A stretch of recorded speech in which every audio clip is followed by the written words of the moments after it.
In this episode of Truck Route Detours, we are in Rolling Prairie, Indiana, exploring a newly remodeled rest area dedicated to a true racing legend. So don't fly off, stick around, because the next Truck Route Detour is about to begin.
Wednesday, and we are in Perrysburg, Ohio, and we started out our week back home. We made our way all the way up into Appleton, Wisconsin. We dropped our load there, picked up a loaded trailer in Neenah, Wisconsin, and we made our way back here to Perrysburg, Ohio, where we met up with another one of our drivers, and we swapped loads.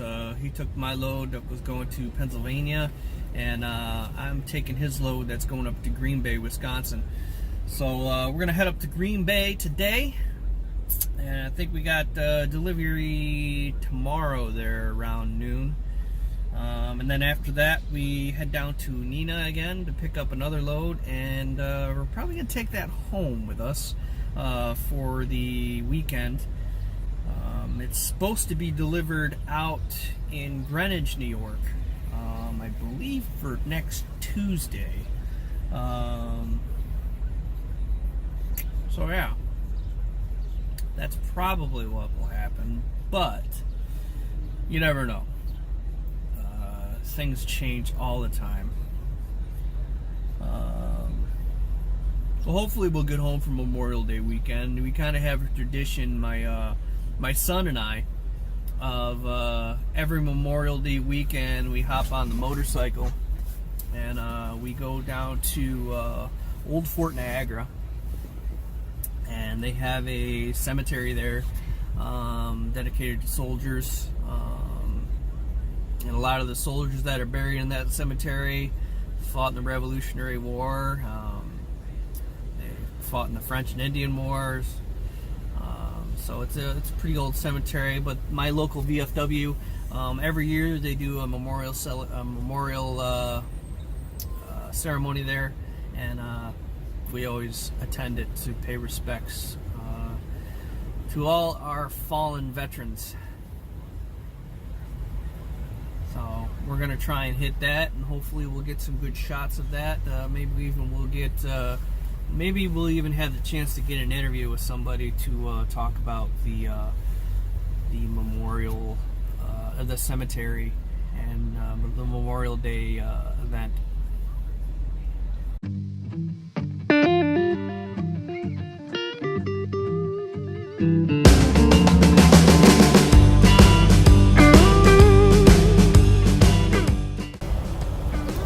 Alright, so one other thing before we get rolling, we do have to get fuel. But I think before we get going also, we're going to scale out this load. It's a little on the heavier side, and not too worried, but it's better to err on caution. So we'll take this across the Catskill, get it weighed up, and see what it weighs in at. Until the morning rise, baby, I can't sleep. Babe, I'm laying off the coffee. Babe, I'm going for a walk. Baby, feeling warm and fuzzy. Want you making me a log? It makes me weak, and baby, I can't sleep. I can't talk. No, I can't talk. I can't talk. I can't talk. So don't you call me up, baby, I can't talk.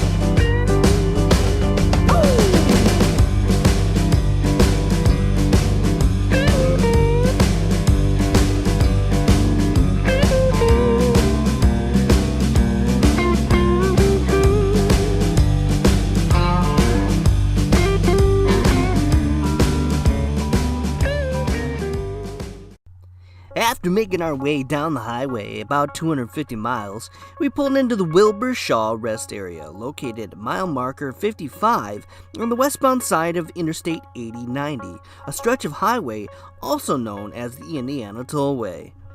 Like many tolled highways built in the 1950s, the service at Plaza had become old and run down. In June of 2015, the CEO of the Indiana Toll Road Concessions Company announced that all of the original 1955 travel plazas be demolished and replaced. And here is the result. This rest area features lots of truck parking on both the east and west ends of the property, as well as a large fenced-off dog walking space so your four-legged friend can get some much-needed exercise. This well-designed parking lot can accommodate all kinds of travelers, from buses to passenger cars. There's a place here for everyone.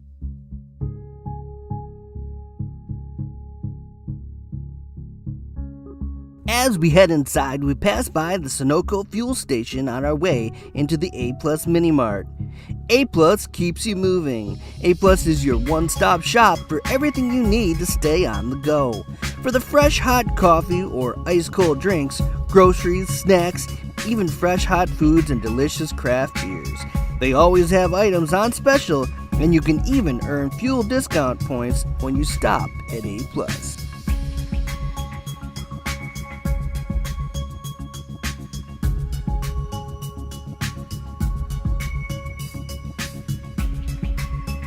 In the main part of the plaza, there is a welcome center with information about the area attractions as well as well-maintained bathrooms.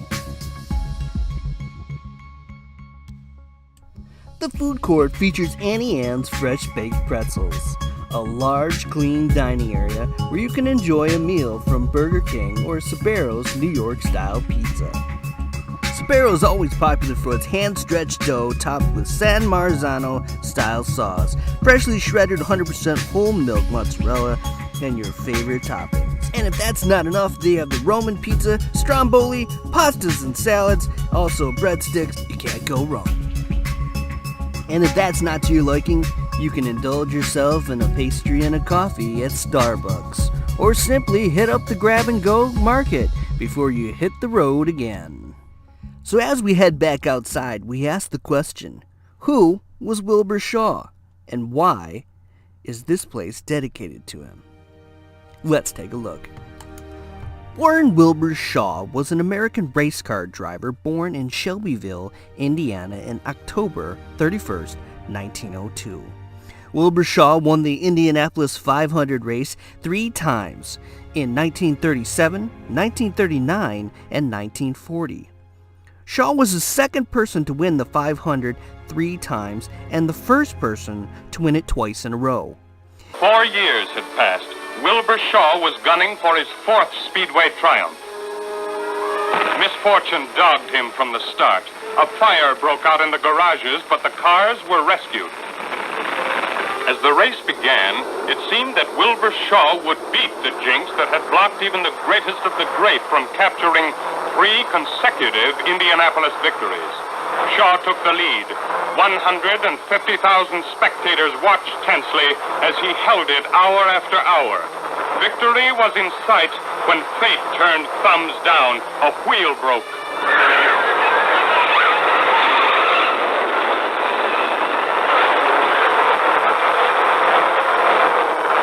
Disaster.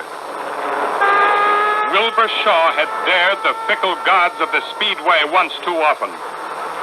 He had run out his string of luck. 3 vertebrae crushed. The doctors did a good patch-up job, but Shaw would never race again. Recovering, he worked for a manufacturer of airplane tires. For Shaw, it was a natural development. He had learned about tires the hard way on the track. He did a good job of designing and selling tires, although his heart wasn't in it. Somehow, he had to get back to the Indianapolis Speedway. In 1946, he went back to Indianapolis, but not as a driver. Those days were past forever. Shaw had become president of the track. If he could no longer take part in the thrills of racing, at least he could be general manager of the great spectacle. On October 30th, 1954, just days before his 52nd birthday, Shaw was killed in an airplane crash near Decatur, Indiana. The pilot, Ray Grimes, and an artist, Ernest Rose, were also killed in the crash. All right, so that is the Wilbur Shaw rest area. That's going to wrap things up for this episode. Tune in for another episode we'll be doing in the future. We're going to try and hit all these rest areas in Indiana because they're all pretty new, and they all have a story, and that's what we want to hear is the stories. So we're going to head on down the highway. Hopefully we can make it to Green Bay by tonight. And we got delivery in the morning. So let's go.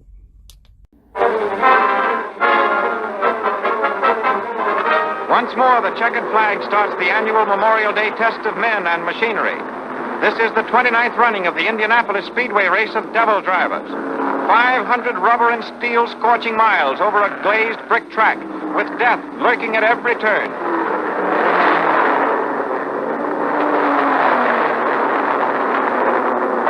There goes Wilbur Shaw, out to become the only man ever to win 4 Indianapolis races. But there are 30 other lead-footed daredevils after the $30,000 first prize. Shaw is forced out after 380 cylinder-breaking miles, and on they go. Into the lead roars car number 16, co-piloted by Maury Rose. He gets the payoff flag, and into the winner's pit he goes to share the fame and fortune that falls to the winner.